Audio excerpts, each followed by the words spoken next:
वंदे मातरम। बहुत स्वागत है आप सभी का नेटवर्क 10 पर। आपके साथ मैं हूं मनीषा शर्मा।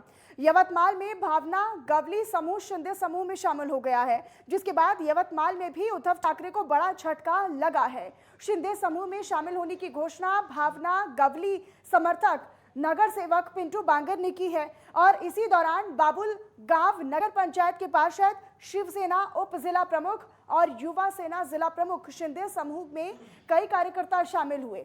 आपको ये भी बताएं कि शिंदे ग्रुप इंस्पेक्टर राजेंद्र फाटक की मौजूदगी में प्रवेश गवली के समर्थक शिंदे समूह में शामिल हुए। तो एक और बड़ा झटका उद्धव सरकार को लगा है। शिंदे समूह में भावना गवली का जो समूह था वो भी शामिल हो चुका है। नगर सेवक पिंटू बांगर ने शामिल होने का ऐलान किया, जानकारी दी। तो शिंदे समूह में शामिल होने की जो जानकारी है वो नगर सेवक ने दी है। आपको बताएं, भावना गवली समूह अब शिंदे गुट में शामिल हो चुका है। एक बड़ा झटका, एक और बड़ा झटका अगर हम कहें तो वो गलत नहीं होगा, उद्धव सरकार को लगा है।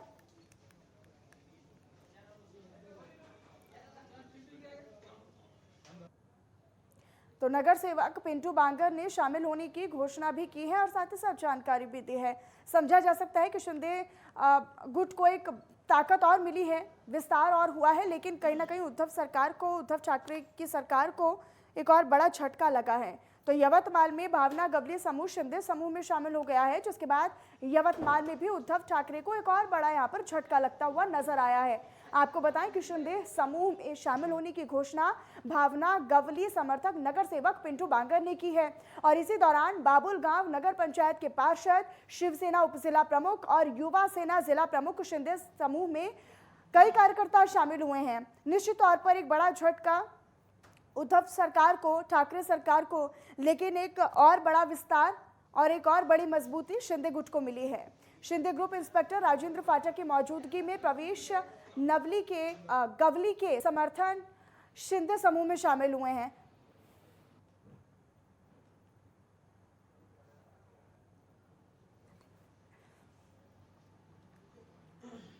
तो यवतमाल में आपको बताएं कि शिंदे समूह को एक और बड़ी मजबूती मिली है, एक और बड़ा विस्तार मिला है। शिंदे समूह में भावना गवली समूह जो है वो शामिल हो चुका है।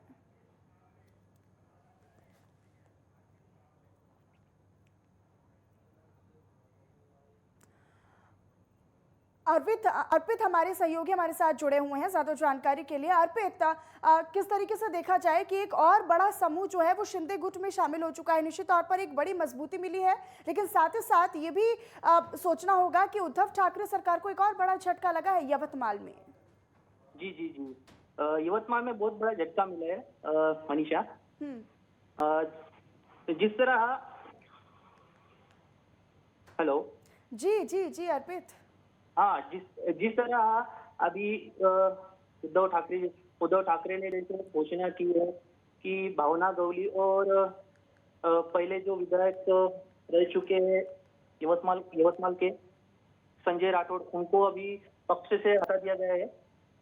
तो उसी के चलते हुए बाबुलगांव नगर पंचायत के शिवसेना उप जिला प्रमुख, युवा सेना जिला प्रमुख, उन्होंने शिंदे गुट में शामिल हुए वो। लेकिन इसे कितनी मजबूती के साथ इसे देखा जाए अर्पित, तो क्योंकि भावना गवली समूह शिंदे गुट में तो शामिल हो गया है, निश्चित तौर पर एक बड़ा झटका उद्धव ठाकरे सरकार को लगा है और इस समूह के आने से कितनी मजबूती शिंदे गुट को और मिलेगी? हाँ, निश्चित तौर से देखा जाए तो बाबुलगांव नगर पंचायत पूरी तरह से अभी देखा जाए तो भावना गवली के साथ है और भावना गवली अभी शिंदे गुट के साथ मिली है, तो निश्चित तौर से बहुत बड़ा झटका मिला है अभी। ठीक अर्पित, अपनी नजर बनाकर रखिएगा। बहुत शुक्रिया आपका इस जानकारी और अपडेट के लिए। तो शिंदे ग्रुप इंस्पेक्टर राजेंद्र फाटक की मौजूदगी में प्रवेश गवली के समर्थक शिंदे समूह में शामिल हुए हैं। निश्चित तौर पर यवतमाल क्षेत्र में और पूरे इस क्षेत्र की अगर बात करें तो यहाँ पर उद्धव सरकार को एक बड़ा नुकसान हुआ है, झटका लगा है।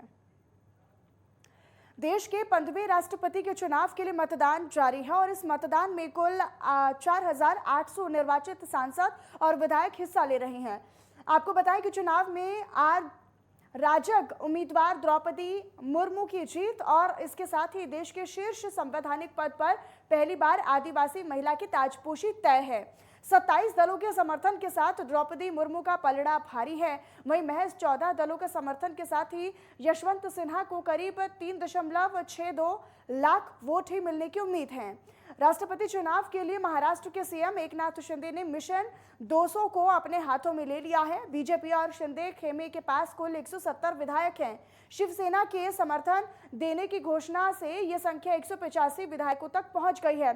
फिलहाल बीजेपी और शिंदे गुट के पास कुल 170 विधायक हैं, लेकिन जब से शिवसेना ने एनडीए उम्मीदवार द्रौपदी मुर्मू को समर्थन देने का ऐलान किया है, यह संख्या 185 विधायकों तक पहुंच गई है।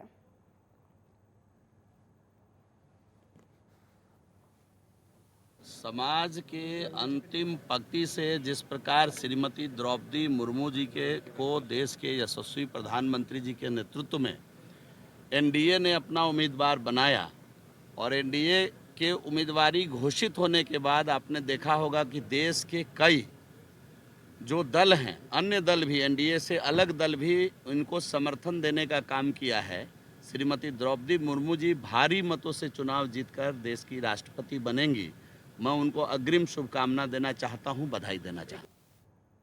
और वहीं दूसरी ओर रविवार रात करीब 11 बजे मुंबई से सटे मीरा रोड इलाके में 2 अज्ञात लोगों ने बीजेपी के अल्पसंख्यक महिला प्रदेश अध्यक्ष सुल्ताना खान पर हमला कर दिया। दरअसल बताया ये भी गया कि हमले के वक्त सुल्ताना खान डॉक्टर से मिलने के लिए जा रही थी कि तभी बाइक सवार 2 लोगों ने उन पर धारदार हथियार से हमला कर दिया और मौके से फरार हो गए, जिसमें सुल्ताना खान गंभीर रूप से घायल हो गई हैं। और हमले के बाद सुल्ताना खान के पति ने शोर मचाना शुरू कर दिया और इसके बाद पुलिस को इस पूरे घटनाक्रम की जानकारी दी गई और जानकारी मिलने के बाद मौके पर पहुंची पुलिस ने सुल्ताना खान को घायल अवस्था में ही अस्पताल पहुंचाया, जहां पर उनका इलाज अभी जारी है। फिलहाल पुलिस इस पूरे मामले की गहनता से जांच करने में जुटी हुई है। अरे जिलानी साहब, आप तो वैसे ही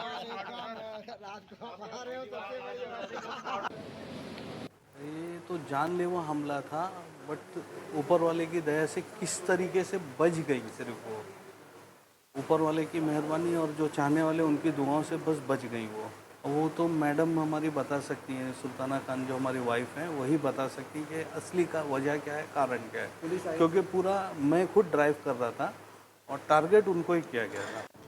ये बैक रोड से दीपक हॉस्पिटल की तरफ जा रहे थे तो उस वक्त 2 अनजान व्यक्ति उनको सामने आए और कुछ बहस हुई है, लेकिन अभी पूरी जानकारी नहीं दे सकते क्योंकि जो मैडम है अभी डरी हुई है और बोलने की स्थिति में नहीं है।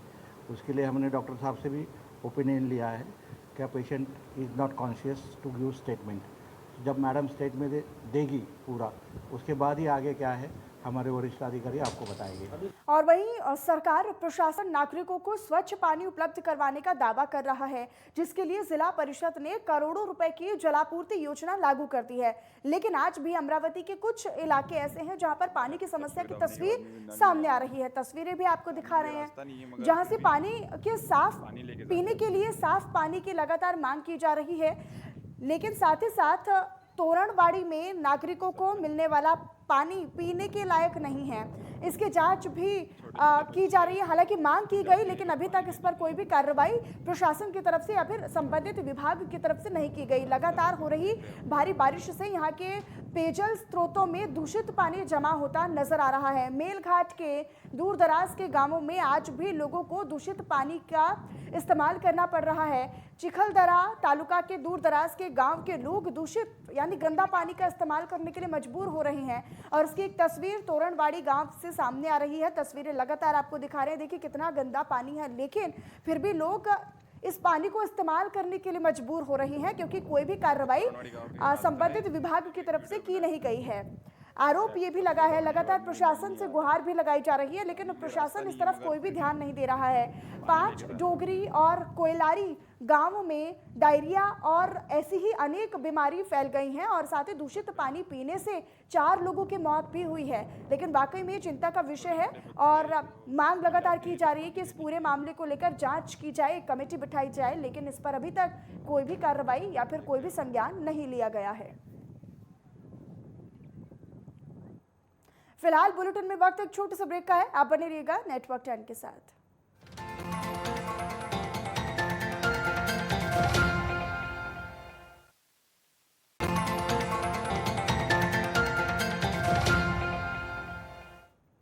और चलिए ब्रेक के बाद एक बार फिर से आप सभी का स्वागत है। रुक करते हैं बुलेटिन में कुछ और खबरों की तरफ। गोंदिया जिले के देवरी तहसील क्षेत्र में बारिश के मौसम में एक ही गांव के 4 भाइयों की गौशाला में अचानक आग लग गई। देवरी नगर पंचायत की अग्निशमन दल को समय पर बुलाकर आग पर काबू पा लिया गया। घर में भीषण आग लगने से लाखों रुपए की कृषि सामग्री और पशु चारा सामग्री भी जलकर खाक हो चुकी है और इसमें आग बुझाने के लिए 5 घंटे से ज्यादा का समय लग गया। लेकिन आग पर काबू पाने के लिए गांव के लोगों के साथ अग्निशमन दल को मशक्कत करनी पड़ी। इस पूरे घटनाक्रम से गांव के लोगों में डर का माहौल बन चुका था। प्रारंभिक अनुमान ये लगाया गया कि आग शॉर्ट सर्किट के कारण लगी होगी। रात का समय होने के कारण आग पर तुरंत ध्यान नहीं दिया गया। काफी धुआं निकलने के बाद इस आग की जानकारी तुरंत देवरी की अग्निशमन दल को दी गई। उसके बाद करीब 5 घंटे की मशक्कत और मेहनत के बाद आग पर काबू पा लिया गया, जिसके बाद किसानों ने मुआवजे की मांग को लेकर सरकार से गुहार भी लगाई है।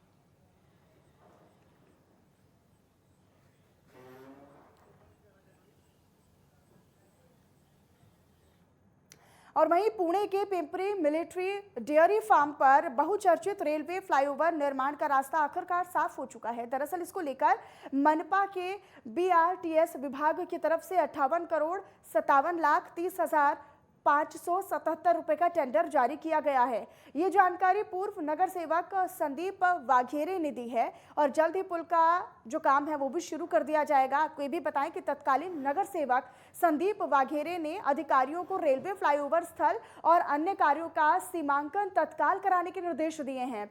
फिलहाल 1 फरवरी 2019 को निरीक्षण किया गया और इसके तहत 5 फरवरी को ट्रायल पिट लेने का काम शुरू किया गया था और इसी के तहत ट्रायल पिट को रेलवे लाइन के किनारे ले जाने का काम महज 14 दिनों में पूरा कर लिया गया। इसके बाद 17 अगस्त 2020 को सैन्य डेयरी फार्म के कार्यालय प्रभारी लेफ्टिनेंट कर्नल ज्ञान प्रकाश द्वारा पालिका को फ्लाईओवर से संबंधित 8081 वर्ग मीटर क्षेत्र में कार्य शुरू करने की अनुमति दी गई।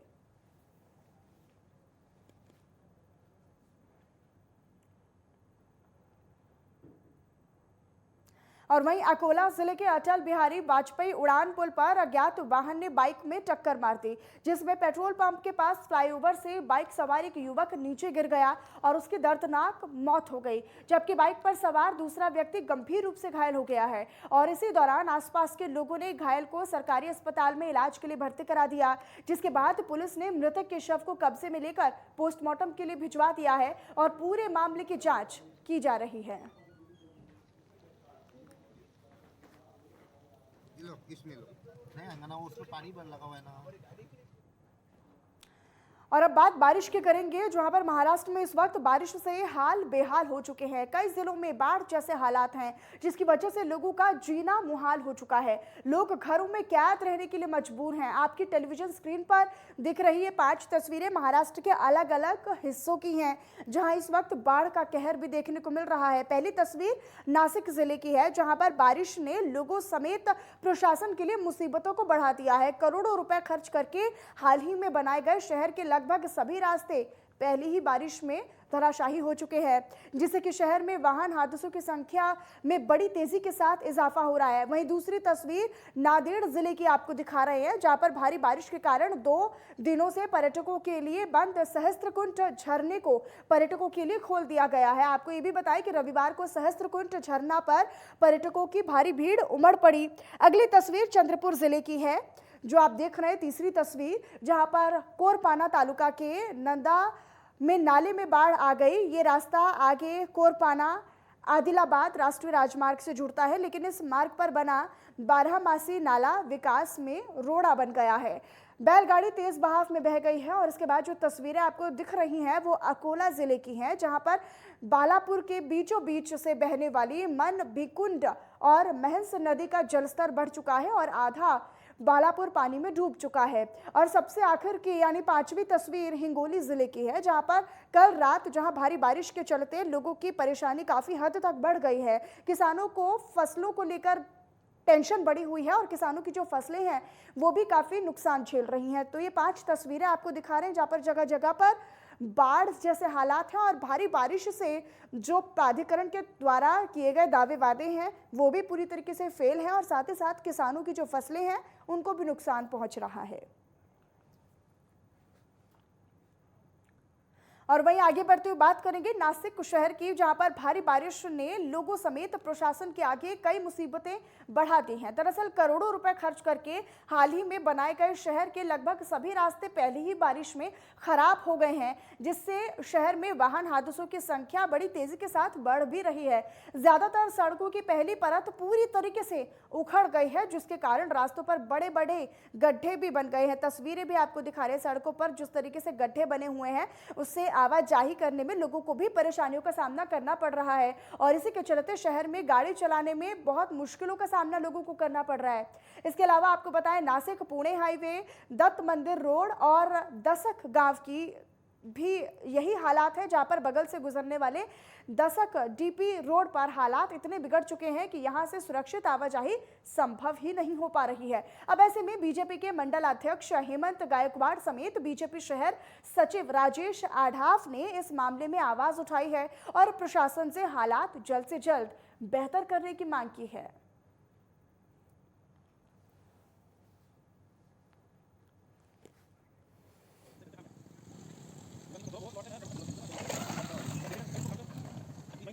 मैं बहुत दिनों से इस रास्ता अच्छा होना चाहिए, इसके लिए नासिक कॉरपोरेशन को बार बार निवेदन दे चुका हूँ, लेकिन जो लोकल अधिकारी है उनका बहुत फॉलोअप लेना पड़ता है। देख सकते हैं कि वो रास्ता भी अच्छी तरह से किया नहीं है। तो मैं आपके द्वारा निवेदन उनसे आग्रह करता हूँ कि ये नागरिक जो रोज़ आवाजाही रहती है उनका आना जाना जो मुश्किल है वो अच्छी तरह से वो रास्ता होने के बाद कम हो जाएगी और रास्ता जल्दी से जल्दी अच्छा होना चाहिए, यह मैं गुजारिश आपके द्वारा करता हूँ। और वहीं दूसरी ओर नांदेड़ जिले में भारी बारिश के कारण 2 दिनों से पर्यटकों के लिए बंद सहस्त्रकुंड झरने को पर्यटकों के लिए 2 दिन बाद फिर से खोल दिया गया है। दरअसल आपको बताएं कि रविवार को सहस्त्रकुंड झरने पर पर्यटकों की भारी भीड़ उमड़ी थी। सहस्त्रकुंड झरने को देखने के लिए राज्य के विभिन्न जिलों से पर्यटक यहां पर दाखिल होते हैं और इसी के साथ कर्नाटक, तेलंगाना, आंध्र प्रदेश और कई ऐसे राज्यों से झरना देखने के लिए पर्यटकों की भारी भीड़ उमड़ पड़ती है। झरने को देखने के लिए प्रशासन की अनुमति देने से पर्यटकों में काफी उत्साह भी नजर आ रहा है।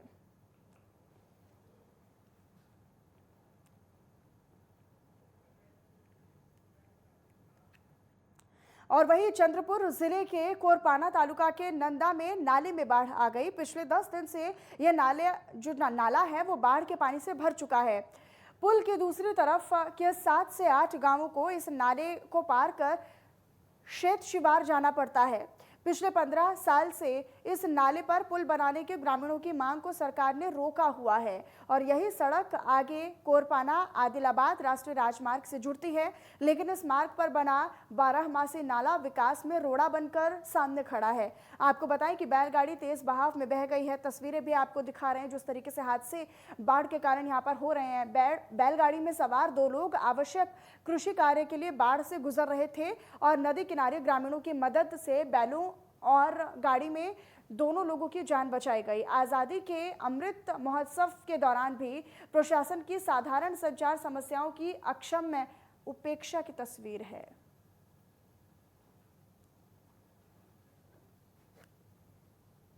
अकोला जिले से अगली खबर आपको बताएं, जहां पर लगातार भारी बारिश की वजह से सभी नदी नाले उफान पर हैं और हर नदी का जलस्तर बढ़ा हुआ है।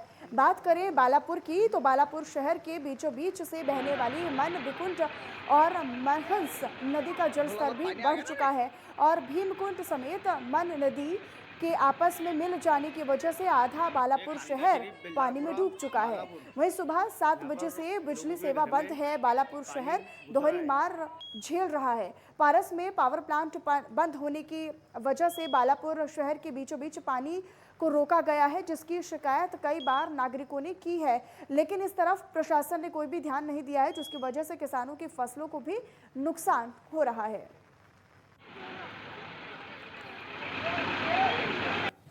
अकोला जिले में लगातार हो रही मूसलाधार बारिश की वजह से सभी नदियों का जलस्तर बढ़ा हुआ है और अकोला में पूर जैसे हालात हो चुके हैं और हालात बदतर होते जा रहे हैं। वहीं बात करें हम बालापुर की तो बालापुर के बीचों बीच शहर से 3 नदियां गुजरती है, महस, मन और भिकुंड, जिसमें से भिकुंड और मन नदी में का जल स्तर बढ़ने की वजह से बाढ़ जैसे हालात वहां पर बन चुके हैं, जिसकी वजह से आज आधा बालापुर शहर पानी में डूब चुका है।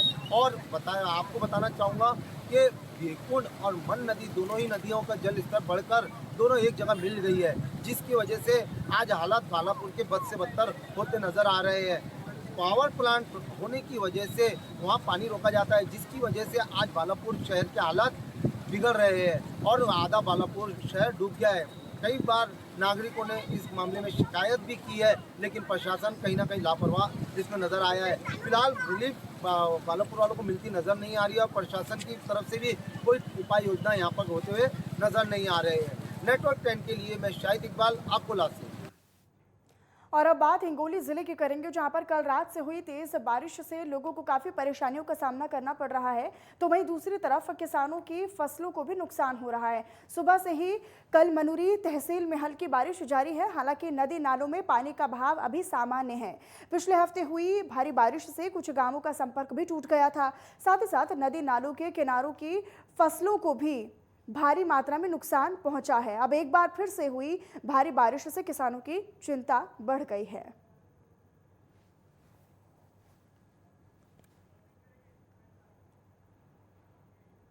और चलिए फिलहाल खबरों में मेरे साथ बस इतना ही। आप देखते रहिए नेटवर्क 10। जय हिंद।